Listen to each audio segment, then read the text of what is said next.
السلام عليكم ورحمة الله وبركاته. الحمد لله رب العالمين، والصلاة والسلام على نبينا محمد وعلى آله وصحبه أجمعين، أما بعد. أعوذ بالله من الشيطان الرجيم. بسم الله الرحمن الرحيم. وقال ربكم ادعوني أستجب لكم إن الذين يستكبرون عن عبادتي سيدخلون جهنم داخرين. எல்லா புகழும் புகழ்ச்சியும் ஏக இறைவனாகிய அல்லாஹ் ஒருவனுக்கே. அவனுடைய சாந்தியும் சமாதானமும் அவனுடைய தூதர் முஹம்மது ஸல்லல்லாஹு அலைஹி வஸல்லம் அவர்கள் மீதும், அவருடைய வாழ்க்கை வரலாறு பின்பற்றி வந்த உத்தம சஹாபாக்கள், தாபியன்கள், தபோ தாபியன்கள், உலகத்தில் வாழக்கூடிய அனைத்து முஸ்லிம்கள் மீதும் உண்டாவட்டுவனாக. கணியத்திற்குரிய எல்லாம் அல்ல அல்லாஹ்வின் நல்லடியார்களே, அல்லாஹ் சுப்ஹானஹு வ தஆலா மனிதனை படைத்து அந்த மனிதன் வாழ்வதற்கு தேவையான அனைத்து வாய்ப்புகளையும் இந்த உலகத்தில் அல்லாஹ் ஏற்படுத்தி கொடுத்திருக்கின்றான். எல்லாமே ஏற்படுத்தி கொடுத்த இந்த மனிதனுக்கு அல்லாஹ் கட்டளையிடக்கூடிய ஒரே ஒரு விஷயம், மனிதர்கள் இந்த உலகத்தில் வாழக்கூடிய காலகட்டத்தில் அல்லாஹ் ஒருவனை மட்டும்தான் வணங்க வேண்டும் என்று அல்லாஹ் கட்டளையிடுகின்றான். மனிதர்களை படைத்த நோக்கமே அல்லாஹ்வை வணங்குவதற்காக மட்டும்தான். வமா ஹலக்துல் ஜின்ன வல் இன்ஸ இல்லா லியஅபுதூன். மனிதர்களையும் ஜின்களையும் என்னை வணங்குவதற்காகத்தான் படைத்திருக்கின்றேன் என்பதை அல்லாஹ் சொல்லி காட்டியிருக்கின்றான். இவ்வாறு அல்லாஹ் சொல்லியிருக்கும் பொழுது மனிதர்கள் வணக்கங்களிலே ஒரு சிறந்த வணக்கமாக அல்லாஹ் எதை சொல்கின்றான் என்றால் துஆ, பிரார்த்தனை அல்லாஹ் முக்கியமாக சொல்லியிருக்கின்றான். தொழுகை எப்படி ஒரு இபாதத்தாக இருக்கின்றதோ, நோன்பு வைப்பது எப்படி ஒரு இபாதத்தாக இருக்கின்றதோ, தான தர்மங்கள் கொடுப்பது எப்படி ஒரு இபாதத்தாக இருக்கின்றதோ, அதே போல மனிதன் அல்லாஹ்விடத்தில் பிரார்த்தனை செய்வது, தன்னுடைய தேவைகளை அல்லாஹ்விடத்தில் கேட்பது ஒரு இபாதத் என்று அல்லாஹ் சொல்லி காட்டியிருக்கின்றான். நபிகள் நாயகம் ஸல்லல்லாஹு அலைஹி வஸல்லம் சொல்லியிருக்கின்றார்கள், அத்-துஆஉ ஹுவல் இபாதா. பிரார்த்தனை அது ஒரு வணக்கமாகும். நீங்கள் அந்த பிரார்த்தனையை கொண்டு அல்லாஹ்விடத்தில் உதவி தேடுங்கள். அது ஒரு இபாதத்தாக கருதப்படுகின்றது.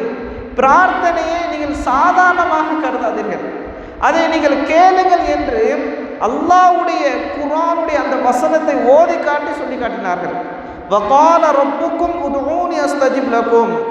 உங்களுடைய இறைவன் கூறுகின்றான், உதுஊனி, என்னை அழையுங்கள், என்னிடம் பிரார்த்தனை செய்யுங்கள், என்னிடம் கேளுங்கள், அஸ்தஜிப் லக்கும், நான் உங்களுக்கு பதில் அளிக்கக்கூடியவனாக இருக்கின்றேன், பதில் அளிக்கிறேன் என்று அல்லாஹ் கூறியதாக நபிகள் நாயகம் ஸல்லல்லாஹு அலைஹி வஸல்லம் சொல்லி காட்டுகிறார்கள்.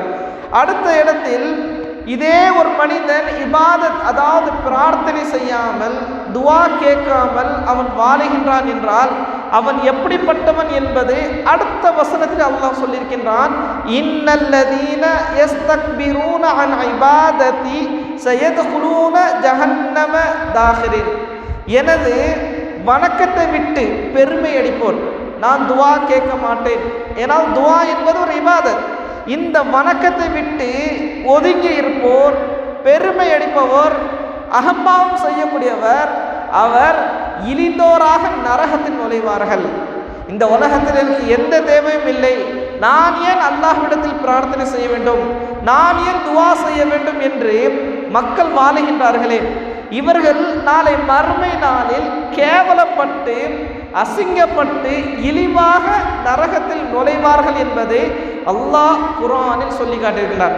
ஆக இந்த உலகத்தில் மனிதர்களுக்கு துன்பங்கள் வரும், கஷ்டங்கள் வரும், சோதனைகள் வரும், மனிதனுக்கு ஆயிரக்கணக்கான தேவைகள் இருக்கும். எல்லாமே இருக்கும்போது மனிதன் என்ன செய்ய வேண்டும்? அல்லாஹ்விடத்தில் கையேந்தி துஆ கேட்க வேண்டும், அல்லாஹ்விடத்தில் தன்னுடைய தேவைகளை கேட்க வேண்டும். கேட்காமல் எல்லாமே வரும் என்று வாழ்ந்தால் அல்லாஹ் எதுவுமே தரமாட்டான். அவன் கேட்க சொல்கின்றான், கேட்டால்தான் அவன் என்னுடைய அடியானாக இருக்கின்றான்.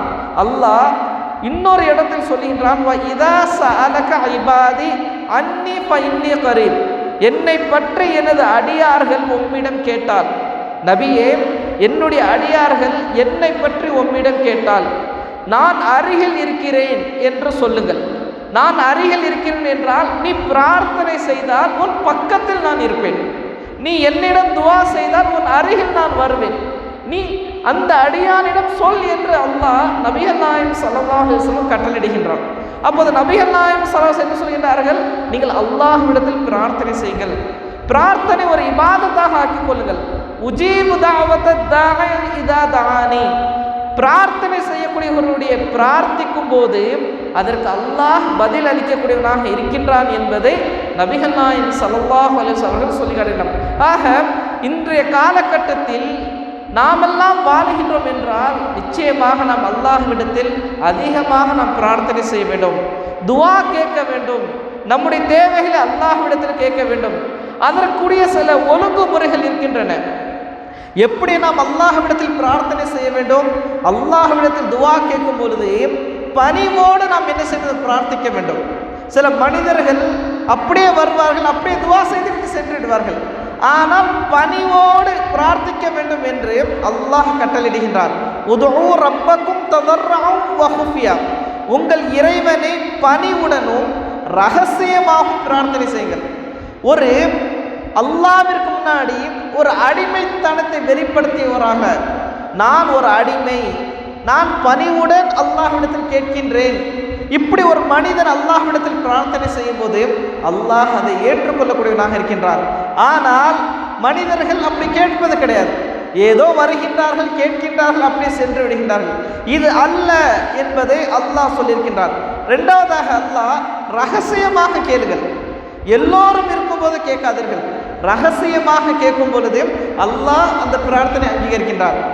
ஜக்கரியா அலைஹிஸ்ஸலாம் அவர்கள் தனக்கு பிள்ளை இல்லை என்ற ஒரு கவலையில் இருக்கும் பொழுது அவர்கள் என்ன செய்கின்றார்கள், அந்த நேரத்தில் கவலையில் வாழ்ந்து கொண்டிருக்கின்றார்கள். மரியம் அலைஹிஸ்ஸலாம் அவர்கள் அவர்களுடைய அறையில் அவர்கள் இருக்கும் பொழுது அந்த இடத்தில் விதவிதமான பழங்களை பார்க்கின்றார்கள். அன்றைய காலகட்டத்தில் கிடைக்காத ஃப்ரூட்ஸ், பழங்கள் அப்போது மரியம் அலைஹிஸ்ஸலாம் அவர்களுக்கு கிடைக்கின்றது. இதை பார்த்த உடனே அன்னாலக்கி ஹாதா, இது எல்லாம் உனக்கு எங்கேருந்து வந்தது என்று மரியம் அலைஹிஸ்ஸலாமிடம் ஜக்கரியா அலைஹிஸ்ஸலாம் அவர்கள் கேட்கின்றார்கள். அப்போது மரியம் அலைஹிஸ்ஸலாம் அவர்கள் சொன்னார்கள், காலத் ஹுவ மின் இந்தில்லாஹ், இது இறைவனிடமிருந்து எனக்கு வந்தது என்று மரியம் அலைஹிஸ்ஸலாம் அவர்கள் சொல்கின்றார்கள். அப்போது ஜக்கரியா அலைஹிஸ்ஸலாம் உணர்கிறார்கள், இறைவனிடத்திலிருந்து வரும்போது என்றால் கேட்காமலே அல்லாஹ் என்ன செய்கிறான், மரியம் அலைஹிஸ்ஸலாம் அவர்களுக்கு விதவிதமான உணவுகளை தரும்போது கேட்காமலே இந்த இடத்தில் கிடைக்காத, அன்றைய காலகட்டத்தில் பாலஸ்தீனத்தில் கிடைக்காத பழங்கள் எல்லாம் இங்கே இருக்கின்றது, கேட்காமலே அல்லாஹ் மரியம் அலைஹிஸ்ஸலாம் தரும் பொழுது உடனே ஜக்கரியா அலைஹிஸ்ஸலாம் என்ன செய்கிறார்கள், ஹுனாலிக தஆ ஜக்கரியா ரப்ப, தன்னுடைய இறைவனை அழைக்கின்றார்கள். இன்னொரு விதத்தில் இது நாதா ரப்பஹு நிதாஅன் ஹஃபியா, தன்னுடைய இறைவனை ரகசியமாக என்ன செய்கின்றார்கள், அழைக்கின்றார்கள். யா அல்லாஹ், யா அல்லாஹ், கேட்காமலேயே மரியமுக்கு நீ என்ன செய்கிற, உணவு தருகின்றாய், எனக்கு குழந்தை பாக்கியம் இல்லை, நீண்ட காலமாக எனக்கு குழந்தை இல்லை, வாரிஸ் பனி இஸ்ராயலுடைய சந்ததிகள் வாரிஸ் இல்லாமல் ஆக்கிறாதே என்று அந்த இஸ்ரேலுடைய சந்ததி எரித்துனி வ எரித்துமின் ஆலி யாக்கூப், யாக்கூபுடைய குடும்பத்தாருக்கு வாரிசு இல்லாததை ஆக்கி விட்டுறாதே என்று ஜக்கரியா அலைஹிஸ்ஸலாம் அவர்கள் என்ன செய்தார்கள், அல்லாஹ்விடத்தில் மன்றாடி துஆ கேட்கின்றார்கள். அப்போது அல்லாஹ் என்ன செய்கின்றான், குழந்தை இல்லை என்ற கவலையை விட்டுவிட்டு உடனே வானவர்கள் அழைக்கின்றார்கள். அவர்கள் தொழுத நிலையில் இருக்கின்றார். காயிமு யுஸல்லி ஃபில் மிஹ்ராப், அழைக்கும் பொழுது அல்லாஹ் பதில் அளிக்கின்றான், உனக்கு குழந்தை யஹ்யா என்ற ஒரு குழந்தையை தருகின்றோம் என்று. ஏன் ஜக்கரியா அலைஹிஸ்ஸலாம் அல்லாஹ்விடத்தில் பிரார்த்தனை செய்தார்கள், ரகசியமாக பிரார்த்தனை செய்தார்கள், பணிவுடன் துஆ செய்தார்கள். அதனால் அல்லாஹ் என்ன செய்கிறான், அவருக்கு அல்லாஹ் கொடுக்கக்கூடியவனாக இருந்தார். நாமும் பணிவுடன் ரகசியமாக அல்லாஹ்விடத்தில் நாம் துஆ செய்தோம் என்றால் அல்லாஹ் நம்முடைய துஆவை அங்கீகரிக்கக்கூடியவனாக இருக்கின்றார். அதனால் தான் நபிகள் நாயகம் ஸல்லல்லாஹு அலைஹி வஸல்லம் அவர்கள், நீங்கள் அல்லாஹ்விடத்தில் வலியுறுத்தி கேளுங்கள், நீங்கள் துவா செய்யும் பொழுது உங்களுக்கு ஏதாவது ஒரு தேவை இருக்கின்றது என்றால் வலியுறுத்தி கேளுங்கள். இதா தஆ அஹதுக்கும் ஃபல்யஸிமுல் மஸ்அல, நீங்கள் பிரார்த்தித்தால் வலியுறுத்தி கேளுங்கள். அல்லாஹ்வே நீ நினைத்தால் எனக்கு வழங்கு என்று சொல்ல வேண்டாம். சில மனிதர்கள் என்ன செய்வார்கள், நீ நினைத்தால் எனக்கு கொடு என்று கேட்பார்கள். அப்படி கேட்காதீர்கள். அல்லாஹ்விடத்தில் வலியுறுத்தி, அல்லாஹ் எனக்கு இதை கொடு, எனக்கு தேவை, என்னுடைய தேவை இருக்கின்றது என்று நிர்பந்தமாக நீங்கள் கேட்கும் பொழுது அல்லாஹ் அவர்களுடைய நிர்பந்தத்தை பூர்த்தி செய்யக்கூடியவனாக இருக்கின்றான் என்பதை நபிகள் நாயகம் ஸல்லல்லாஹு அலைஹி வஸல்லம் அவர்கள் சொன்னார்கள். ஆக இப்படி பிரார்த்தனை செய்ய வேண்டும் என்று நமக்கு கற்றுத்தருகின்றார்கள். அதே போல நபிகள் நாயகம் ஸல்லல்லாஹு அலைஹி வஸல்லம் அவர்கள் இப்படி துவா செய்யாதீர்கள் என்று சொல்கின்றார்கள். பாவமானதை கேட்காதீர்கள். சில மனிதர்கள் பாவமான காரியத்திற்காக அல்லாஹ்விடத்தில் பிரார்த்தனை செய்யும் பொழுது அல்லாஹ் ஒருபோதும் என்ன செய்ய மாட்டான், அந்த பிரார்த்தனையை அங்கீகரிக்க மாட்டான், கொடுக்க மாட்டான். நபிகள் நாயகம் ஸல்லல்லாஹு அலைஹி வஸல்லம் சொன்னார்கள், நான் பிரார்த்தித்தேன் ஆனால் என்னுடைய பிரார்த்தனை ஏற்கப்படவில்லை என்று மனிதன் கூறுகின்றான் என்றால் அவன் உறவை துண்டிக்கும் விஷயத்திலும் பாவமானவற்றிலும் பிரார்த்தனை செய்தால் அது அடியாருக்கு கிடைக்காது, பதிலளிக்கப்படாது என்று சொன்னார்கள். ஒரு மனிதன் இவரோடு நான் உறவை துண்டித்து வாழ வேண்டும், என்னுடைய சகோதரி கூட நான் வாழக்கூடாது, அவள் அப்படி இருக்க வேண்டும், அவருக்கு எதுவுமே கிடைக்காத உறவு சம்பந்தமான உறவை துண்டிக்கக்கூடிய விஷயத்தில் மற்றவர் நாசமாக போன் என்பதற்காக அநியாயம் செய்து அநியாயத்திற்காக துவா செய்தால் அதை அல்லாஹ் அங்கீகரிக்கிறான். ஆனால் பொறாமையில் ஒரு மனிதன் துவா செய்யும் பொழுது, ஒரு மனிதன் மீது உள்ள பொறாமையில் அவன் நஷ்டமடைய வேண்டும், அவன் நாசமாக போகணும் என்ற நோக்கத்தில் என்ற எண்ணத்தில் ஒருவன் பிரார்த்தனை செய்யும் போது அல்லாஹ் அவனுடைய துவாவை ஏற்றுக்கொள்ள மாட்டான். அதே போல பாவமான காரியத்தில் அடுத்தவனுடைய பொருளை அபகரிப்பதற்காக ஒரு கோர்ட்டில் ஒரு கேஸ் நடக்கின்றது, அது அநியாயமாக இருக்கும் பொழுது நமக்கே தெரிகின்றது அவருடைய சொத்து அது அநியாயமாக இருக்கின்றது. நாம் என்ன செய்கின்றோம், ஹஸ்ரத்திடம் சென்று பணம் கொடுத்து துவா செய்யுங்கள் அல்லது இப்படி அப்படி என்று சொல்லி நம்மளுடைய குடும்பத்தாரிடமோ மற்ற நண்பர்களிடம் எங்களுக்காக துவா செய்யுங்கள், இந்த கேஸில் நாங்கள் என்ன செய்ய வேண்டும், ஜெயிக்க வேண்டும் என்று நீங்கள் துவா செய்ய சொன்னால் அல்லாஹ் எப்படி ஏற்றுக்கொள்வான்? அது அநியாயமாக இருக்கின்றது, அது மற்றவர்களுடைய சொத்தாக இருக்கும் பொழுது அது ஒரு பாவமான காரியமாக இருக்கின்றது. வியாபாரத்தில் அப்படித்தான், மோசடியான பொருளுக்காக நீங்கள் அல்லாஹ்விடத்தில் பிரார்த்தனை செய்தால் அதை அல்லாஹ் எப்படி ஏற்பான்? அதைத்தான் நபிகள் நாயகம் ஸல்லல்லாஹு அலைஹி வஸல்லம் அவர்கள் பாவமான காரியத்தில் உறவை துண்டிக்கக்கூடிய விஷயத்தில் நீங்கள் பிரார்த்தனை செய்தால் அல்லாஹ் அதை ஏற்றுக்கொள்ள மாட்டான் என்று நபிகள் நாயகம் ஸல்லல்லாஹு அலைஹி வஸல்லம் சொன்னார்கள். அதே போல துவா கேட்கும் பொழுது அவசரப்படக்கூடாது. மனிதன் அவசரமான குலிகல் இன்சான் மின் அஜல், மனிதன் அவசரத்தில் இருக்கக்கூடியவன், அவசரமாக படைக்கப்பட்டுள்ளான். அவன் மனிதன் என்ன செய்வான், துவா கேட்கின்றான், நான் பிரார்த்தித்தேன் ஆனால் என் பிரார்த்தனை ஏற்றுப்படவில்லை என்று கூறி அவன் அவசரப்படக்கூடியவனாக இருக்கின்றான். ஆனால் அவசரப்படக்கூடாது, நிதானமாக இருப்போனும். அல்லாஹ் நிச்சயமாக அவன் கேட்ட துவாவிற்கு பதில் அளிக்கக்கூடியவனாக இருக்கின்றான். அவசரப்படக்கூடாது என்பதை நபிகள் நாயகம் ஸல்லல்லாஹு அலைஹி வஸல்லம் சொல்லியிருக்கின்றார். நான் இன்று கேட்டேன், எனக்கு இந்த தேவை இருந்தது, என்னுடைய பிள்ளை உடம்பு சரியில்லாமல் கிடக்கின்றால், எனக்கு இவ்வளவு கஷ்டம் இருக்கின்றது, ஆனால் நான் அல்லாஹ்விடத்தில் தொழுது கொண்டு வந்தேன், துவா செய்தேன், ஒன்றுமே நடக்கவில்லை என்று மனிதன் அவன் சொல்லும்போது அல்லாஹ் அவனுடைய பொறுமையை சோதித்து பார்க்கின்றான். அல்லாஹ் அவனுடைய பொறுமையை சோதித்து பார்க்கின்றான். இவன் எந்த அளவிற்கு பொறுமையாக இருக்கிறான், துவா செய்து விட்டான், அவனுக்கு நான் வழங்கக்கூடியவனாகத்தான் இருக்கின்றேன், ஆனால் அந்த பொறுமையை சோதித்து பார்ப்பான். அவன் அவசரப்படக்கூடியவனாக இருக்கின்றானா, பொறுமையாக இருக்கின்றானா என்பதை அல்லாஹ் பார்த்து அதற்கு பிறகு அல்லாஹ் என்ன செய்கிறான், அவனுடைய தேவையை பூர்த்தி செய்யக்கூடியவனாக இருக்கின்றான். அதே போல ஒரு மனிதர் ஹராமான காரியத்தை செய்து கொண்டு, ஹராமான வியாபாரத்தை செய்து கொண்டு, ஹராமான உணவை உண்டு கொண்டு அவன் அல்லாஹ்விடத்தில் கையேந்தி எவ்வளவு துவா செய்தாலும் அல்லாஹ் ஏற்றுக்கொள்ள மாட்டான்.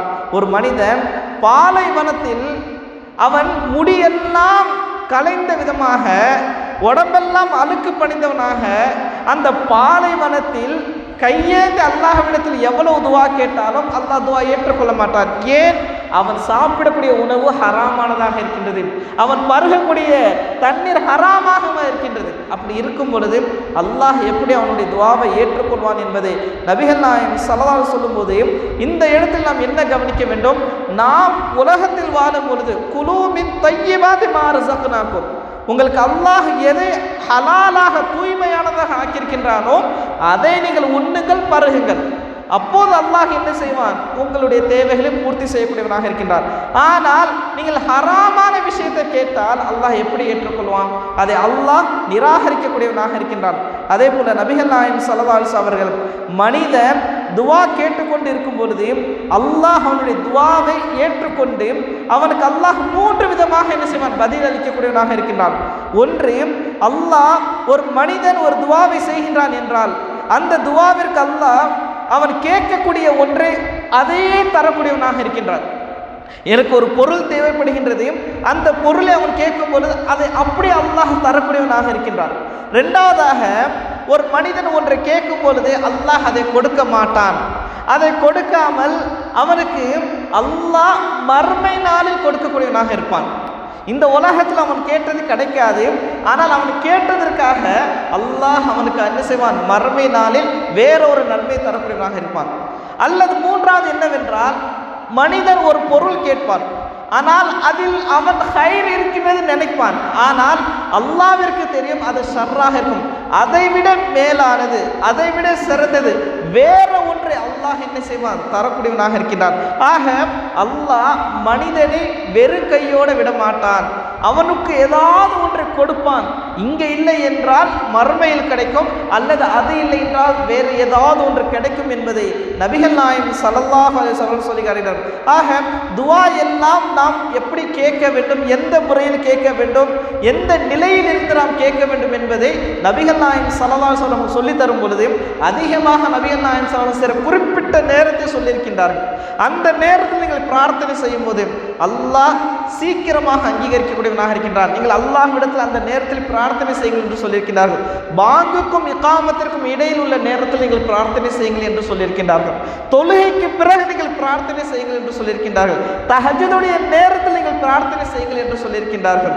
அதே போல நீங்கள் சஜதாவில் அதிகமாக அல்லாஹுடன் தொடர்பு வைத்துக் கொள்ளுங்கள், சுஜூதில் அதிகமாக இருந்து அல்லாஹ்விடத்தில் பிரார்த்தனை செய்யுங்கள் என்று நபிகள் நாயகம் ஸல்லல்லாஹு அலைஹி வஸல்லம் சொல்லி காட்டுகிறார். ஆக இப்படி ஒவ்வொரு நேரமும் இருக்குது. அதே போல ஜும்மாவில் ஒரு சிறந்த நேரம் இருக்கின்றது, அந்த நேரத்தில் பிரார்த்தனை செய்யுங்கள் என்று நபிகள் நாயகம் ஸல்லல்லாஹு அலைஹி வஸல்லம் சொல்லியிருக்கின்றார்.